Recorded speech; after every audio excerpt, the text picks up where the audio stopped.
Dear student, now we studied about the open circuit and the short circuit characteristics of the synchronous generator.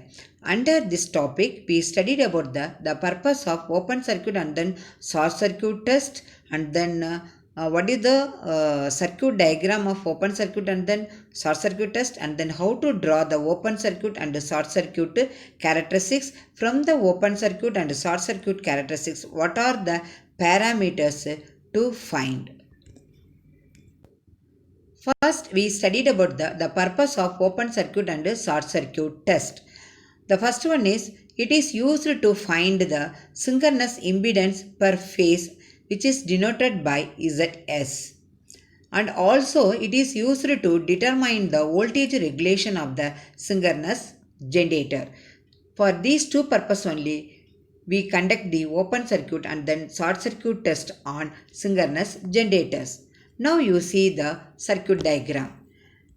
The circuit diagram consists of prime mover and then alternator. This is the alternator. There is a synchronous generator, voltmeter, ammeter, and then another one more ammeter, and then field rheostat. Okay, so what is the purpose of prime mover?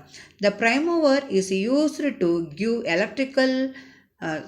mechanical input to mechanical input to alternator, because the alternator input is mechanical, output is electrical. So the prime mover is used to give mechanical input to alternator.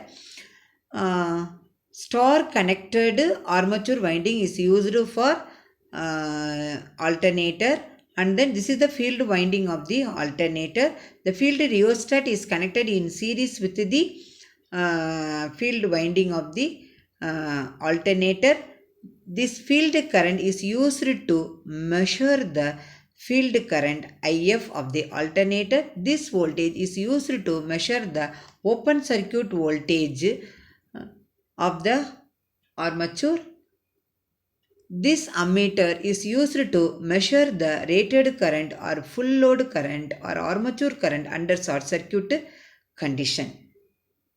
Now the procedure for open circuit test. First, supply is given, the DPST switch is closed. Then with the help of the prime mover, you can start the alternator, that is synchronous generator.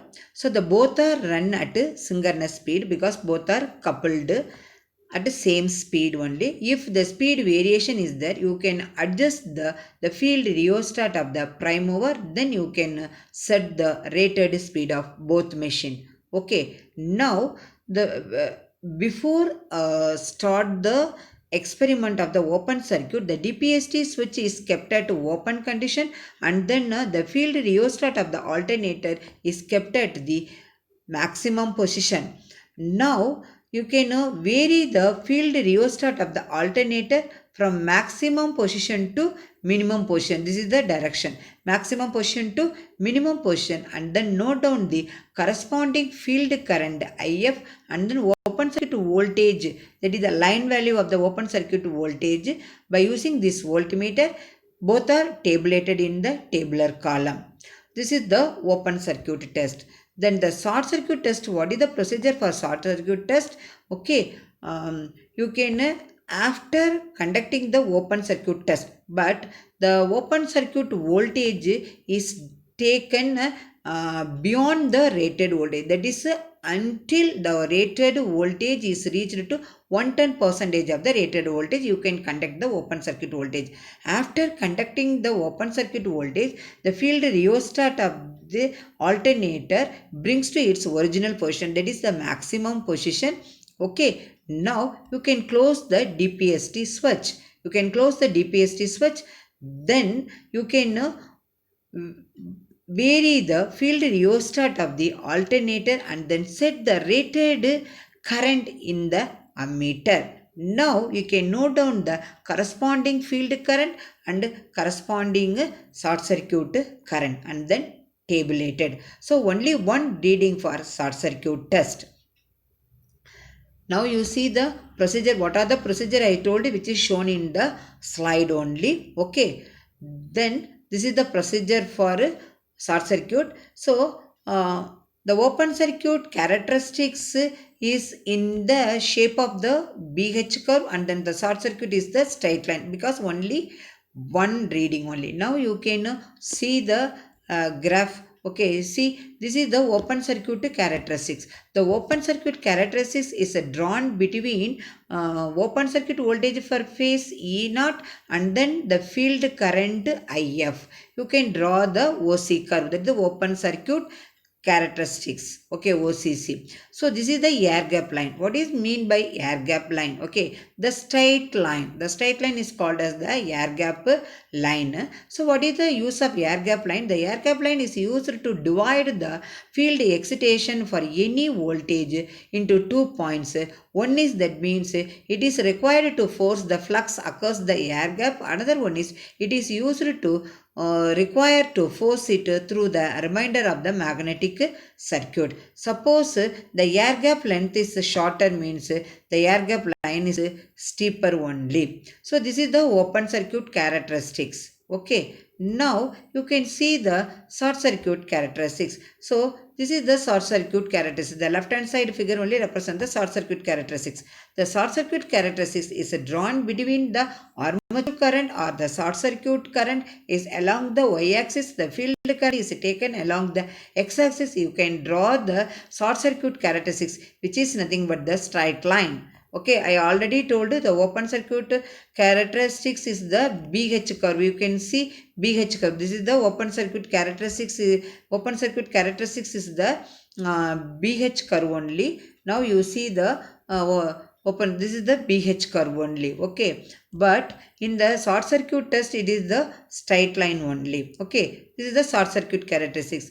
Then right hand side figure combine together the open circuit and then short circuit characteristics. Okay, so in the open circuit and then short circuit characteristics, you can see AC represents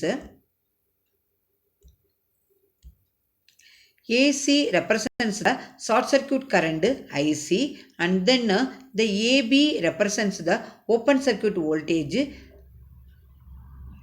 VOC per phase for the same field current IF.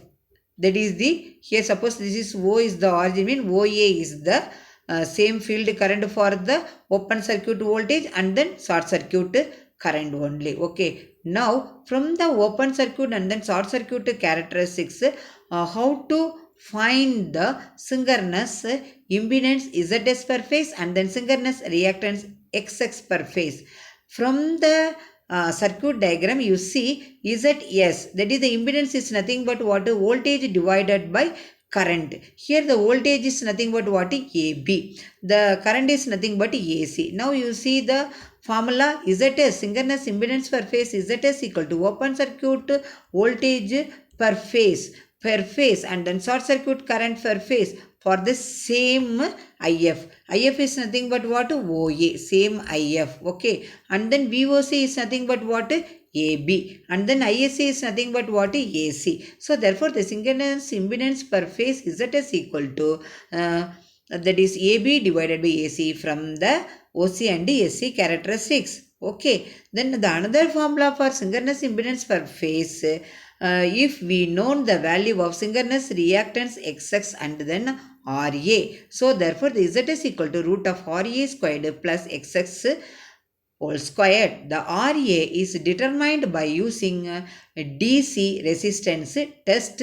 This test later we studied about in the voltage regulation by EMF method. Okay, if we know the value of synchronous impedance, then we can calculate the synchronous reactance per phase ZS, that is equal to is root of ZS squared minus RA squared. Students, so in this lecture video, you clearly understand the purpose of open circuit and then short circuit test, and then what is the circuit diagram for conducting open circuit and then short circuit test, how to draw the open circuit and then short circuit characteristics. Okay, and then how to calculate the ZS. So these are the analysis of open circuit and then short circuit characteristics. That's why this topic comes under synchronous generator analysis. Thank you students for watching this video.